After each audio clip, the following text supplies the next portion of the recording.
Tu n'arrives pas à stabiliser tes gains à la roulette et ton jeu est plutôt en dents de scie. Alors écoute, cette vidéo, elle est faite pour toi. Aujourd'hui, je te partage les 10 erreurs que font les joueurs débutants et parfois même encore certains confirmés. Et je suis sûre que si tu les connais, tu continues à en faire quelques-unes.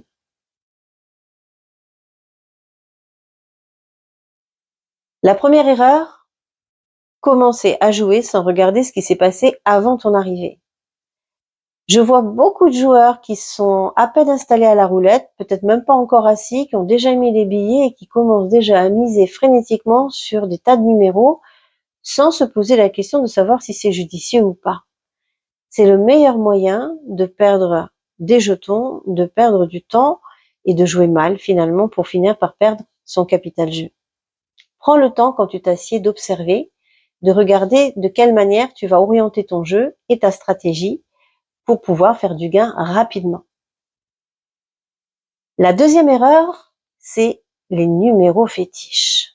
Combien de joueurs je vois encore attachés affectivement à des numéros fétiches ou à des numéros qu'ils jouent depuis 10, 15, 20 tours et qui ne sortent pas. Alors oui, tu peux avoir un numéro fétiche ou deux, même si bon, je suis pas fan de ce genre de jeu, mais pourquoi pas.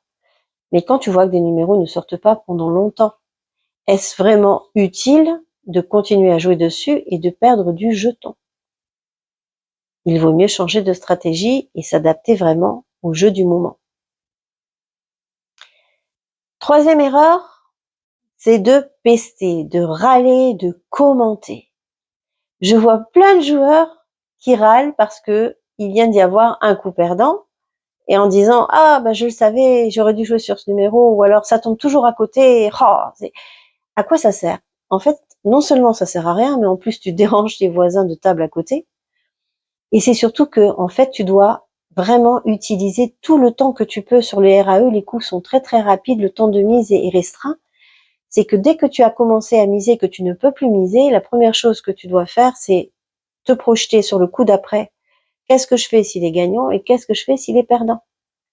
Et ça permettra vraiment d'avoir la bonne prise de décision au bon moment, quel que soit le résultat du jeu.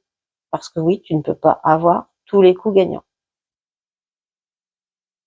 Quatrième erreur, c'est de croire que ce qui s'est déjà produit va se reproduire. J'entends beaucoup de joueurs qui disent ah ben tiens le 2 il est sorti juste derrière le 20 et ben là le 20 vient de sortir, je vais jouer le 2. Ben oui et non. C'est pas parce que le 2 est déjà sorti juste derrière le 20 qu'il va ressortir. Statistiquement parlant, oui, il y a une chance, c'est sûr. Mais est-ce que dans l'ensemble de toutes les chances que tu as que le 2 sorte derrière le 20, c'est la plus adéquate? Pourquoi faire ce genre de méthode empirique qui finalement va te faire perdre du jeton? Alors qu'il existe en plus des méthodes déjà éprouvées qui te permettent de savoir quels sont les numéros qui sont attendus derrière d'autres numéros. Cinquième erreur, et ça c'est une des plus importantes, c'est de croire que ce qui a marché avant va continuer à marcher tout le temps. Tu as fait de très belles sessions de jeu, tu as peut-être gagné 200 € de bénéfices, 500 €, 2000 € de bénéfices, peu importe le montant. Et aujourd'hui, tu te crois le roi du monde ou la reine de la roulette et tu vas faire du jeu sauvage sans forcément vraiment t'adapter à la permanence du jour et à la session du jour. Et tu vas la perdre. Il faut vraiment rester humble face à la roulette. Chaque session de jeu, chaque nouvelle partie est une nouvelle partie et elle peut être très différente de la précédente. Donc, ne viens pas en vainqueur parce que une des 3 erreurs qui coûtent le plus cher à la roulette, c'est l'ego. En plus de l'impatience et de la cupidité, et l'ego, il te coûte vraiment très cher à ce moment-là. Sixième erreur, c'est de miser mal. Qu'est-ce que j'appelle miser mal? C'est de pas faire gaffe quand tu mets tes jetons sur le tapis, que même si tu as un coup gagnant, de toute façon, tu perds de l'argent. J'ai déjà vu des joueurs miser ne serait-ce des fois qu'avec 50 centimes sur les numéros, mais ne pas se rendre compte qu'ils avaient déjà peut-être misé 25 ou 26 € et que le coup gagnant, de toute façon, il leur rapportait 18 €, voire moins. Il faut que tes coups gagnants te rapportent au moins la somme misée pour protéger ton capital, voire beaucoup plus pour que ce soit rentable. 7e erreur, c'est miser trop vite, trop fort. Trop vite, ça veut dire quoi?